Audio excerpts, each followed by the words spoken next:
Hi friends, నా videos కోసం మా ఛానల్ని సబ్స్క్రైబ్ చేయండి. అలాగే ఒక లైక్ కూడా కొట్టండి, కమెంట్ కూడా చేయండి ఫ్రెండ్స్. ఒకరోజు రిక్కీ చిలుక బబ్లీ పిచ్చుకని మరియు ఇంకొక కొన్ని పక్షుల్ని బర్త్డే పార్టీకి పిలుస్తుంది. అందరూ రిక్కీ చిలుక వాళ్ళ ఇంటికి చేరుకుంటారు. ఏంటి, ఎప్పటి నుంచి ఎదురు చూస్తున్నాను మీ అందరి కోసం. ఎంత ఆలస్యంగా వచ్చారేంటి? మా పిల్లాడు ఎప్పుడొస్తారా, కేక్ ఎప్పుడు కట్ చేద్దామని వెయిట్ చేస్తున్నాడు తెలుసా? అసలే మీ పిల్లలు మా పిల్లలు క్లాస్మేట్స్. వాళ్ళు రాకుండా వీడికి కేక్ కట్ చేస్తాడు అనుకుంటున్నారా ఏంటి? చుట్టాలందరూ ఎంత ఫోర్స్ చేసి కేక్ కట్ చేయమంటున్నా వీడు మాత్రం కేకే కట్ చేయలేదు తెలుసా?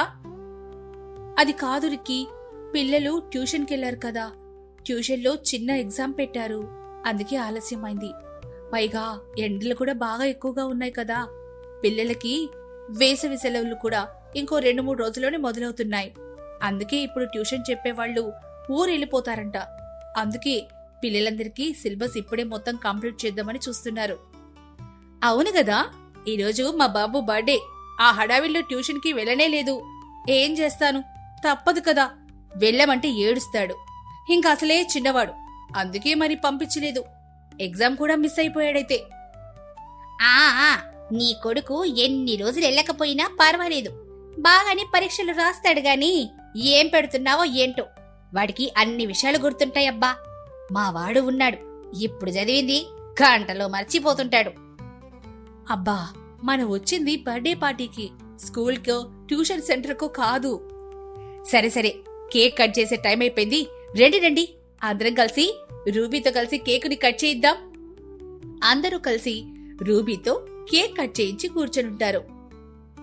అబ్బా, మీ ఇల్లు ఎంత చల్లగా ఉంది, కళ్ళు మూస్తే నిద్ర వచ్చేటట్టుగా ఉంది. మా ఇంట్లో వీడికి అస్సలు నిద్ర పట్టడం లేదబ్బా. ఇంకా మా ఆయన పనిలోకి వెళ్తున్నాడా? రాత్రంతా నిద్ర పట్టకపోతే పనిలోకి వెళ్తుంటే తలనొప్పని బాధపడుతూ ఉంటున్నారు. ఏం చేసినా ఇంట్లో వేడి మాత్రం తగ్గడమే లేదు. ఏం చేయాలో అర్థం కావడం లేదు. మేము ఇలా ఇబ్బంది అవుతుందనే ఇంట్లో ఏసీ పెట్టించుకున్నాం బబ్లీ. లేకపోతే అమ్మో, ఈ వేడికి అస్సలు తట్టుకోలేను. కిందటి సంవత్సరం కూడా చాలా వేడిగా ఉండడం వల్లే చాలా ఇబ్బందులు పడ్డాం తెలుసా? ఇంకా ఈ సంవత్సరం కూడా మరలా ఇబ్బంది పడాలని ఏసీ పెట్టించేసుకున్నాం. నువ్వు కూడా ఏసీ పెట్టించుకోవే ఇంటికి. హా, బాగానే చెప్పావే. నేనుండేదే అద్దింట్లో. ఇక మేకు కొడితేనే మా ఓనర్ గారు ఒప్పుకోరు, ఇంటికి వచ్చేస్తారు. ఇంకా నీకు తెలుసు కదా, కొత్తిల్లు కట్టుకుంటున్నాను, దానికి డబ్బులన్నీ ఖర్చు అయిపోతున్నాయి. ఇప్పుడు ఏసీ అంటే చాలా ఇబ్బంది. అయినా కొన్నా కూడా ఈ ఓనర్ గారు మాకు ఇంట్లో ఏసీ పెట్టనిస్తారని అనుకుంటున్నావా ఏంటి? 2 ఫ్యాన్లు పెడితేనే సౌండ్ ఎక్కువ వచ్చేస్తుందని గోల పెడుతున్నారు.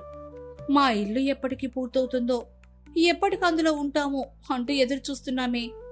ఏం అర్థం కావడం లేదు.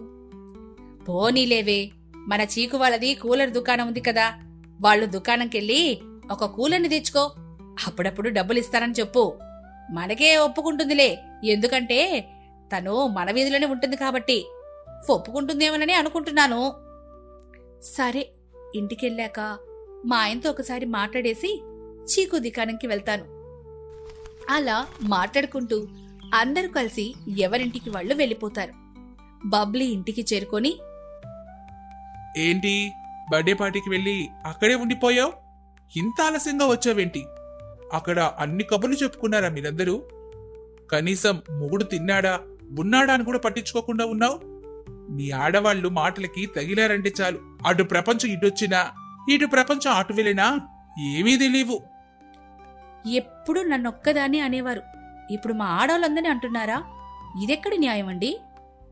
సరే సరేలే, ఇంతకీ బర్త్డే బాగా అయిపోయిందా? ఏం జరిగింది అక్కడ? చాలా బాగా జరిగిందండి. చాలా మంది చుట్టాలు కూడా వచ్చారు.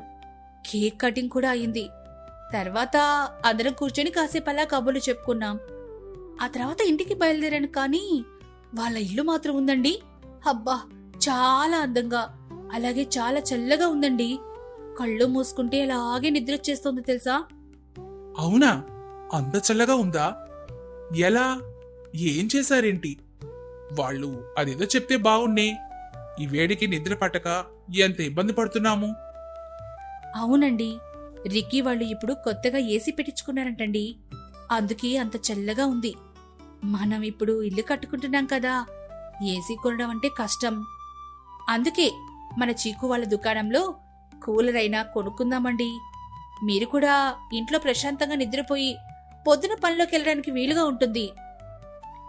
ఇప్పుడు ఏ కూలర్ కొనొద్దులే బబ్లీ.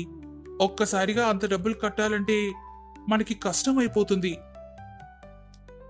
అది కాదండి, చీకు మనకి తెలిసిన వాళ్లే కదా, వెళ్ళి అడుగుదాం, ఏమంటారో చూద్దాం సరే అయితే రేపెళ్ళి మాట్లాడదాంలే అని చెప్పి బబ్లీ అలాగే బబ్లు పొద్దున లేచి చీకు దుకాణంకి వెళ్తారు.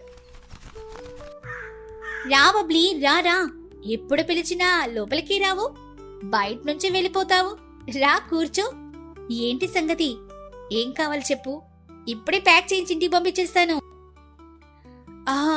మాకు కూలర్ కావాలి, ఎంతకిస్తావో చెప్తావా? కానీ ఒక్కసారిగా అయితే డబ్బులైతే ఇవ్వలేను, కొంచెం కొంచెంగా నెల నెలగా ఇచ్చేస్తాను. ఒక్కసారిగా డబ్బులు ఇవ్వకండి, నేను కూలర్ని ఇవ్వలేను. ఎందుకంటే నేను వేరే వాళ్ళకి కట్టాల్సిన డబ్బులు చాలా ఉన్నాయి. ఇప్పుడు ఇలా నేను ఇచ్చుకుంటూ పోతే నా వ్యాపారం కాస్త నేలమట్టం అయిపోతుంది బబ్లీ. ఇలా అయితే ఇవ్వడం కుదరదు. ప్లీజ్ ఏమనుకోకు బబ్లీ. సరేరా బబ్లీ, ఇంటికి వెళ్దాం. నాకు పనిలోకి వెళ్ళడానికి కూడా ఆలస్యం అవుతుంది అని చెప్పి బబ్లీని బయటికి తీసుకుని వచ్చేస్తాడు బబ్లు. నేను ముందుగానే అడగొద్దని చెప్పాను కదా, చూడు, కానీ నువ్వే అడుగుతానన్నావు. పైగా ఇప్పుడు తను ఎందుకు అంతలా బతిమిలాడుతున్నావు? అంత బతిమిలాడి కూలర్ పెట్టుకోవాల్సిన అవసరము మనకేమీ లేదు. బబ్లు అలా అనగానే బబ్లీ మరేం మాట్లాడకుండా ఇంటికెళ్ళిపోతుంది. ఇంటికి వెళ్లి బబ్లీ కూర్చొని ఆలోచిస్తూ ఉంటుంది. సాయంత్రం అవడంతో బబ్లు ఇంటికొస్తాడు.